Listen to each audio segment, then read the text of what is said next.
तो question number 74 हमें क्या कहता है कि ए की आय बी की आय के 125% के बराबर है, जबकि बी की बचत ए की बचत के 120% है। ठीक है। यदि बी का व्यय ए के व्यय के 75% है तो बी की बचत उसके व्यय के प्रतिशत के रूप में कितनी है। तो बी की बचत उसके व्यय के प्रतिशत के रूप में कितनी है। देखो, 125% की फ्रैक्शन वैल्यू आपको पता होनी चाहिए कितनी होती है। 125% की फ्रैक्शन वैल्यू कितनी होती है, 5/4। यदि ए की आय, ए और यहाँ लिख लेंगे बी, यहाँ लिख देंगे इनकम। यदि ए की आय 4 है, सॉरी ए की आय 5 है, तो बी की आय कितनी है, 4 है। 5x है और 4x है। ठीक है। यदि बी की बचत ए की बचत के 120% के बराबर है, तो 120% की फ्रैक्शन वैल्यू आप लोगों को पता होनी चाहिए। कितनी होती है, 6/5। 6/5 क्या, बचत का रेशो। तो बचत का रेशो क्या बोल रखा है कि यदि ए का 6 है तो बी का कितना है, 5। ठीक है। बी की बचत ए की बचत का 120% है, उल्टा कर दिया। यदि बी की बचत 6 है तो इसका कितना है, 5 है। यदि बी का व्यय ए के व्यय का 75% है तो 75% की फ्रैक्शन वैल्यू कितनी होती है, 75% की होती है 3/4। कितनी होती है, 3/4। तो यदि इनका एक्सपेंडिचर किसका, ए का व्यय, बी का व्यय कितना है, 3 है। बी का व्यय 3y है, तो इसका व्यय कितना है, इसका है 4y। बस इसे हमें सॉल्व करना और हमें इसका आंसर मिल जाएगा। ये हमें टोटल सिनेरियो हमें दिया हुआ है। अब देखेंगे, यदि हम इनकम में से एक्सपेंडिचर माइनस करेंगे तो हमारा क्या आएगा, सेविंग आएगा। वैसे ही नीचे इनकम में से एक्सपेंडिचर माइनस करेंगे तो हमारा सेविंग आ जाएगा। अब इसे हम सॉल्व कर देंगे और हमारा आंसर सामने आ जाएगा। तो इसे हम पहले रब कर लेते हैं, और इसे सॉल्व करते हैं। तो क्रॉस मल्टीप्लाई करेंगे, 6×5 30x minus 24y equals to में 20x माइनस 15y। अब इसे सॉल्व करते हैं। तो 30 में से 20 गया तो 10x इक्वल्स टू में ये उधर जाके प्लस हो जाएगा, तो कितना आएगा, 15 में से 24 गए तो 9y, ये आ जाएगा। तो x/y कितना आ जाएगा 9/10। यदि y, अब हमें निकालना क्या है, हमें निकालना b की बचत उसके एक्सपेंडिचर मतलब व्यय से कितने प्रतिशत है। b की बचत कितनी है, 6 है। y की वैल्यू कितनी दे रखी है, 10। तो एक्सपेंडिचर y का कितना आ जाएगा, b का आ जाएगा 10 या 30। तो प्रतिशत निकालना है, तो प्रतिशत निकालेंगे 6/30 × 100।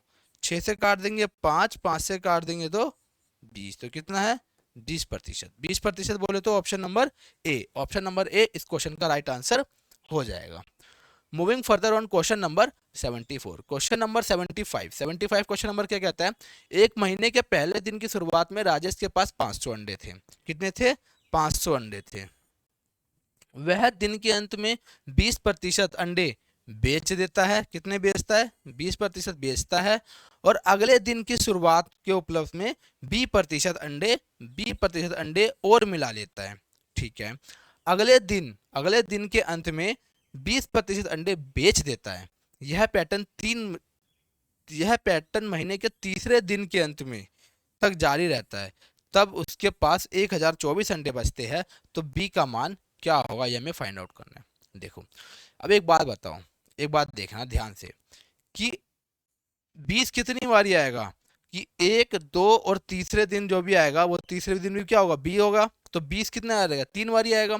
तो 20% की फ्रैक्शन वैल्यू कितनी होती है, ये होती है 1/5।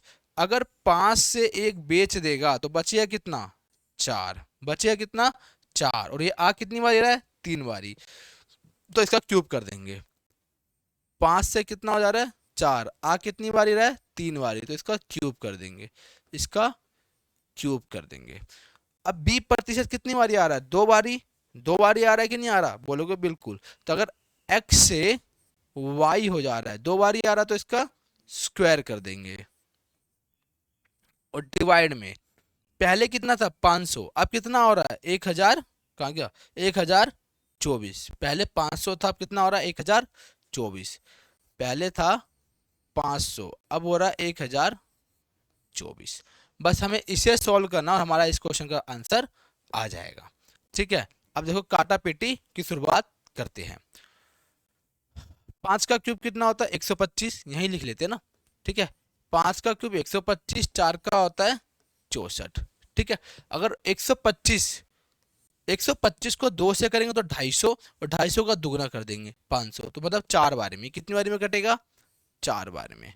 अब 1024 हमें पता है किसका स्क्वायर होता है 32 का, 32 का ये स्क्वायर होता है 1024। ठीक है, और 32 कितनी 32 गुणे में 32 करेंगे तो हमारा 1024 आ जाएगा। 32 से काट देंगे, 32 दूनी 64, 2 से काट देंगे तो 16 दूनी 32, 16 दूनी 32। अगर हमें x और y निकालना हो तो हम क्रॉस में मल्टीप्लाई कर देते हैं, तो क्या होगा एक्स स्क्वायर, सीधा हम इसका होल स्क्वायर लगा लेते हैं। अगर x की वैल्यू कितनी आएगी 16 और y की कितनी आ जाएगी 4, ये हटेगा तो, अगर 2 हटेगा तो यहाँ क्या आएगा, यहाँ आएगा रूट, रूट आएगा तो यहाँ कितना आएगा 4 और 2, कितना आएगा 4 और 2। ठीक है, तो किसकी मान निकालना है बी की, बी प्रतिशत कितने थे, अब भाई 4 स्टार्टिंग में थे। ठीक है, और बचे कितने 2 बच गए, बचे कितने 2 बच गए, 2 बच गए तो कितने ऐड हो रहा है, तो ये रहा 2 ऐड हो रहा है, कितने पे हो रहा है 4 पे, कितने पे हो रहा है 4 पे, तो 1/2, सॉरी मिस्टेक, माय मिस्टेक, देखो 2 ऐड हो रहा है, कितने पे हो रहा है 2 पे, 2 पे ऐड हो रहा है मल्टीप्लाई में 100, कितने आ गया 100, 100% हो जाएगा। बी का आंसर क्या हो जाएगा, बी का आंसर हो जाएगा 100%, बी का आंसर क्या हो जाएगा 100%। एक तरीका हो रहा है, इसे आप ऑप्शन से भी सॉल्व कर सकते हो, बट ऑप्शन से आप मुझे सॉल्व करके कमेंट सेशन में बताना। ठीक है, क्वेश्चन नंबर 76 क्या कहते हैं, जगह छोटी पड़ गई थी इसीलिए हमने ऐसे कर दिया। गत वर्ष मतलब प्रीवियस ईयर, यहाँ से पढ़ लेते हैं। गत वर्ष गीता का मासिक वेतन 12,000 रुपये था और सीता का मासिक वेतन 10,000 रुपये था। इस वर्ष गीता का मासिक वेतन 14,400 है, जबकि सीता का मासिक वेतन 12,500 है। यदि इस वर्ष सीता के मासिक वेतन में पिछले वर्ष के मासिक वेतन की तुलना में प्रतिशत वृद्धि x% के रूप में निरूपित किया जाता है, और इस वर्ष गीता के मासिक वेतन पिछले वर्ष के मासिक वेतन की तुलना में प्रतिशत वृद्धि y% से निरूपित किया जाता है, तो x - y by y into 100, basically percentage निकालना में क्या होगा। ठीक है, ये निकालना में, देखो ये एक चीज ध्यान रखना कि x से किसे डिनोट कर रहा है, x डिनोट कर रहा है कि यदि इस सीता के वेतन में वृद्धि को दिखाता है हमारा कौन x, और गीता के वृद्धि को दिखाता है y, और गीता कौन दिखाता है y, तो बस हमें ये फाइंड आउट करना है। इसको छोटा कर लेते हैं,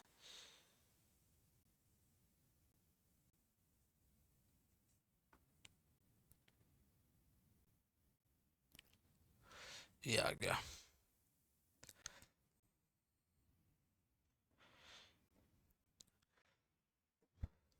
देखो सबसे पहले गीता का मासिक वेतन कितना बढ़ रहा है, बोलो तो x% कितना बढ़ रहा है ना, हम सीधा लिख लेते हैं x%। x% किस कौन डिनोट करता है, किसके इंक्रीमेंट को, सीता के मासिक को। ठीक है, सीता के मासिक वृद्धि को बताता है x%। तो सीता की मासिक वृद्धि कितनी थी, यदि गीता का मासिक वेतन 12,000 रुपये, और गीता का मासिक वेतन स्टार्टिंग में 12,000 थी, अब कितनी हो गई है 14,400 हो गई है, अब कितनी हो गई है 14,400 हो गई है, तो कितना बढ़ गया है, तो 14,400 माइनस 12,000 डिवाइड में स्टार्टिंग में कितनी थी 12,000 गुणे में 100। अब इसे सॉल्व करना है। ठीक है, 14,400 में से 12,000 माइनस गए तो कितना बचेगा 2,400, 2400 डिवाइड में 12,000 और मल्टीप्लाई में 100। 20 से 20 गया। अब 24 पंजे 120, 5 से काट देंगे तो 20। तो x प्रतिशत कितना आएगा? 20%। x प्रतिशत कितना आएगा? 20%। x प्रतिशत कितना आएगा? 20%। ठीक है। अब y हमें y किसे डिनोट करता है? ये हमारा हो गया गीता, ये गीता। y हमारा डिनोट करता है सीता के। y किसे डिनोट करता है? y करता है सीता के। अब सीता की बात कर लेते हैं। सीता का वेतन कितना था? 10,000 रुपये। सॉरी, उल्टा लिख दिया हमने। ये हमारा सीता का था, गीता, सॉरी गीता ही था, सही तो था वो गीता। ये था हमारा गीता का। अब क्या बोल रहा है कि स्टार्टिंग में कितना था सीता का? सीता का था 10,000 रुपये स्टार्टिंग में था, और बढ़ के कितना हो गया? बढ़ के हो गया 12,500। तो कितने प्रतिशत की वृद्धि हुई? अब देखो भाई, स्टार्टिंग में कितना था? स्टार्टिंग में था कितना? स्टार्टिंग में था 10,000 रुपये, अब हो गया 12,500। 12,500 माइनस 10,000 डिवाइड में 10,000 मल्टीप्लाई में 100। 20 से 20 कैंसल। 12,500 में से 10,000 गए तो कितना बचेगा? 2,500 डिवाइड में 100 कितना आ गया? 25%। अब हमें निकालना क्या है? x माइनस वाई डिवाइड में y गुणे में 100, यही तो निकालना है। तो अब इसे निकाल देंगे। x क्या है? x हमारा 20, y कितना है? 25 डिवाइड में y कितना है? 25 मल्टीप्लाई में 100 कितना आएगा? 5 1/5। 1/5 क्या होता है? 20%। आपको ये ध्यान होना चाहिए, 1/5 क्या होता है? 20%। मतलब ऑप्शन नंबर बी इस क्वेश्चन का सही उत्तर हो जाएगा। ठीक है। Question number 77। दो उम्मीदवारों के बीच एक चुनाव में 10% मतदाताओं ने अपना वोट नहीं डाला और 5% वोट अवैध पाए गए। सफल उम्मीदवार को वैध मतों का 52.5% प्राप्त हुआ और वह 171 मतों से बहुमत से जीत गया। ठीक है। तो मतदाता सूची में नामांकित मतदाताओं की संख्या ज्ञात करनी है। इजी है। देखो, हमने बोला कि टोटल कितने थे? हमने बोला टोटल थे हमारे x, टोटल थे हमारे x थे भैया। तो x में क्या होगा? 10% ने वोट नहीं डाला। अगर 10% ने नहीं डाला तो 90% ने डाला। 90% की फ्रैक्शन वैल्यू 9/10। आप लोगों को ये पता होना चाहिए। अब तो प्रो हो गए हो। 9/10 ये भी हो गया। चलो नेक्स्ट। 5% वोट क्या हो गए? अवैध हो गए, मतलब इनवैलिड हो गए। अगर 5% इनवैलिड हो गए तो बचे कितने? 95%। 95% की फ्रैक्शन वैल्यू कितनी होती है? 19/20। नेक्स्ट क्या बोल रखा है? सफल उम्मीदवार को वैध मतों का 52.5% प्राप्त हुआ। अब भाई एक बात बताओ, एक को 52.5% प्राप्त हो रहा है तो दूसरे को कितना होगा? 47.5। 47.5 अगर होगा तो कितने का डिफरेंस आएगा? 5% का। और 5% की फ्रैक्शन वैल्यू आप लोगों को पता है 1/20। 1/20 इक्वल्स में 171 में कितना जीरो लगा? 1 जीरो। अब एक चीज और देखो, 19 में 171 होता है, कट जाएगा कितना? 10। 2 दूनी 4, 4 में 3 जीरो और 4 जीरो, 4 जीरो बोले तो 40,000 इस क्वेश्चन का सही उत्तर हो जाएगा। ठीक है। Moving further on question number 78। Question number 78 क्या कह रहा है कि एक आदमी अपनी मासिक आय का 75% भोजन पर, शेष आय का 4/13 भाग परिवहन पर खर्च करता है। वह कुछ अन्य खर्च करता है लेकिन प्रति माह 63 रुपये बचाता है, जो कि भोजन और परिवहन पर खर्च करने के बाद शेष राशि के 20% के बराबर है। ठीक है। उसकी मासिक आय कितनी होगी? ये हमें बताना है। ये हमें बताना है। एक चीज आपको दिख रही है, दिखनी चाहिए। 63। 63 में क्या आता है? 9। 63 में क्या आता है? 9। 9 का मल्टीपल आना चाहिए। तो 9 का मल्टीपल यही आ रहा है और ये भी आ रहा है, 72,000 भी आ रहा है। तो मतलब हमारा यहाँ पे गेम फेल हो गया है। कर लेते हैं सॉल्व। एक आदमी अपनी मासिक आय का 35% क्या कर रहा है? 35% भोजन पे खर्च कर रहा है, तो बचा कितना रहा है 65%। 65% की फ्रैक्शन वैल्यू कितनी होती है 13/20। कितनी होती है 13/20। अगर उसकी आय 20 थी, अगर उसकी आय कितनी थी, अगर उसकी आय 20 थी तो 13 रुपये वो बचा ले रहा है भाई। शेष आय का 4/13 भाग परिवहन पर खर्च कर रहा है, 4/13 भाग खर्च कर रहा है, तो बचा कितना रहा है 13 में से 4 खर्च कर रहा है तो 9 बचा ले रहा है भैया। ठीक है, वह परिवहन पर खर्च करता है, वह कुछ अन्य खर्च करता है, लेकिन प्रति माह 6300 रुपये बचाता है। लेकिन वो 6300 रुपये बचाता भी है भाई, हमारा 6300 रुपये बचा भी लेता है। ठीक है भाई, जो कि भोजन और परिवहन खर्च करने के बाद 20% के बराबर है। अब भाई 20% के बराबर है तो 20% की फ्रैक्शन वैल्यू कितनी होती है 1/5। 5 में से 1 बचाता है, जो कि उनके खर्च करने के बाद, उसके खर्च करने के बाद किसके बराबर है, जो कि उसके खर्च करने के बाद हमारे दिया हुआ है। तो हम लोग रुकना यार।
तो वो कितना, सॉरी थोड़ा कॉल आ गया था, तो इस पे खर्च कर रहा है। ठीक है, तो आगे कुछ सॉल्व करते हैं चलो। 5, 20, 13, इस क्वेश्चन को एक और तरीके से सॉल्व कर सकते हैं। दूसरा तरीका इसके लिए बेस्ट होगा, इसके लिए बहुत कैलकुलेशन जा रही है, तो हम कैलकुलेशन ना करके हम सॉल्व करते हैं आसान तरीके से। देखो, अगर हमने इसकी आय मान ली कितनी, इसकी आय हमने मान ली 20, इसकी आय हमने मान ली 20। अगर इसकी आय कितनी है, इसकी आय अगर 20 है, 20 में से क्या कर रहा है 35% खर्च कर रहा है, मतलब 7/20 खर्च कर रहा है। अगर 7 खर्च कर रहा है, 7 अगर खर्च कर रहा है तो बचा कितना रहा है 20 बचा रहा है। बोलो हाँ कि ना, बोलोगे हाँ। अब इसके बाद क्या बोल रहा है कि इसके बाद वो 4/13 खर्च कर रहा है, 20 में से 7 खर्च कर रहा है, तो बचा कितना रहा है 13। अब इसके बाद 4/13 भाग खर्च कर रहा है, 4/13 खर्च कर रहा है, बचा कितना रहा है 9। बचा कितना रहा है 9। इसके बाद क्या कह रहा है कि ये जो भी खर्च वर्च करने के बाद जो भी बचता है, ये जो है ना 20% के बराबर है, 20% के बराबर है बचत के। मतलब 9x का 1/5 निकाल देंगे तो ये 6300 के बराबर है।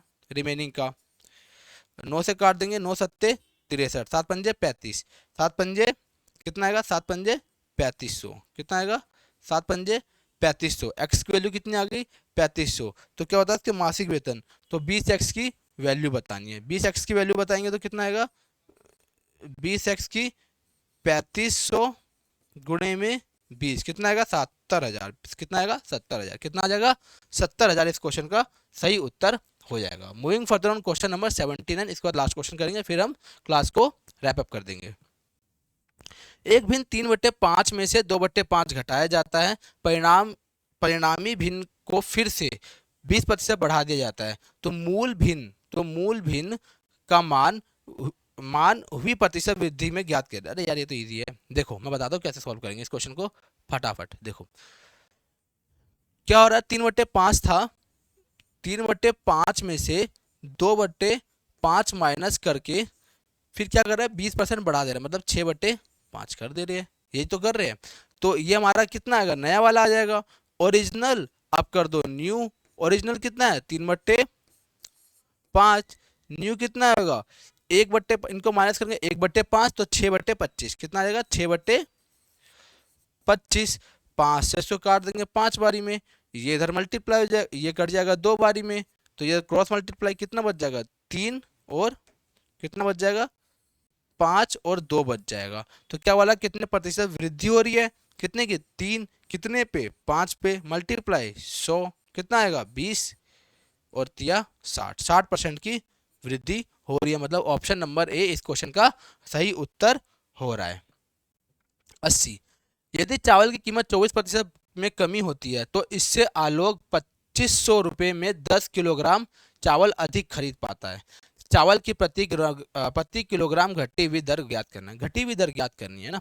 देखो प्राइस आपने एक चीज पढ़ा होगा क्या, अगर हमारा एक्सपेंडिचर एक्सपेंडिचर अगर हमारा कांस्टेंट रहता है, तो हमारा एक्सपेंडिचर अगर हमारा कांस्टेंट रहता है तो हमारा क्या आता है, प्राइस जो होता है वो इन्वर्सली प्रोपोर्शन होता है किसके, कंजप्शन के। ये आपने कॉन्सेप्ट पढ़ा होगा, सबसे पहली क्लास में हमने यही आपको बताया था, है ना। तो और हमें इसे ही यूज करके सॉल्व करना है। देखो 24% प्राइस में कितनी कमी आ गई, प्राइस 24% की फ्रैक्शन वैल्यू कितनी होती है, 24% की हमारी फ्रैक्शन वैल्यू होती है 6/25। अगर प्राइस पहले 25 थी, अभी 6 कम हो गई, कितनी आ गई 19 आ गई, तो कंजप्शन क्या होगा 19 से 25 बढ़ जाएगा। तो अब यहाँ से देखेंगे कितनी कमी आ रही है 6 की, हमारे अकॉर्डिंग 6 की आ रही है। क्वेश्चन ने बोला नहीं 10 किलोग्राम, क्वेश्चन ने बोला 10 किलोग्राम ज़्यादा, 10 किलोग्राम की आ रही है, 10 की आ रही है।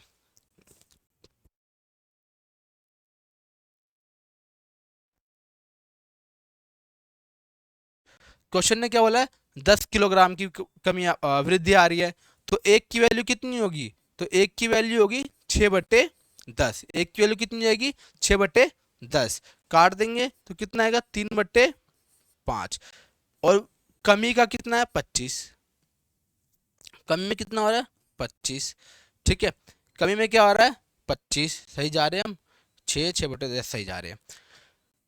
तो 5 से इसको काट देंगे तो 5 बारी में, तो हमारा रिड्यूस प्राइस कितना आ जाएगा 2500 डिवाइड में 5 दिया 15, कुछ हुई है कमी, कुछ हुई है गलती। अब वो गलती क्या हुई है ये देखना होगा, घटी हुई दर ज्ञात करनी है ना। तो घटी हुई दर तो ये होगा ना, इसका कंजप्शन बढ़ जाएगा, तो कंजप्शन बढ़ेगा 6/10, 6/10, तो अच्छा ये हमने उल्टा लिख दिया, वही मैं बोलूँ क्या गलती हुई है, ये हमने कर दिया उल्टा।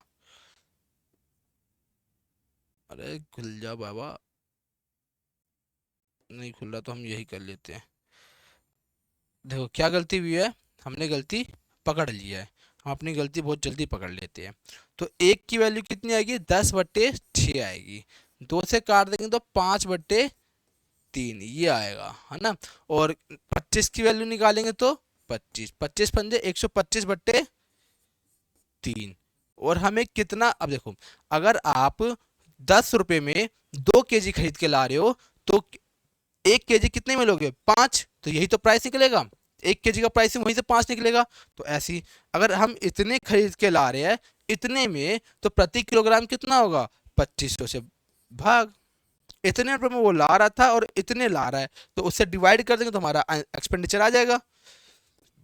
तो आ जाएगा 2500 मल्टीप्लाई में 3 डिवाइड में 125। अब 125 को 2 से काट दोगे 250, 20 दिया 60, 20 दिया 60, मतलब ऑप्शन नंबर सी इस क्वेश्चन का सही उत्तर हो गया। तो ये जो बचे हुए क्वेश्चन है, आज मैं आप लोग को 90 क्वेश्चन लेके आया था, but due to insufficient of time I am unable to solve you all 90 question, but I promise you by the next class I am going to solve all these 10 remaining questions, and also I am going to solve next 20 questions, okay। सो ये थे आज के total 10 question आज की class के, ठीक है। तो thank you for watching this video, do like comment and share this video, and don't forget to subscribe this channel. Thank you so much and have a good day. अब यार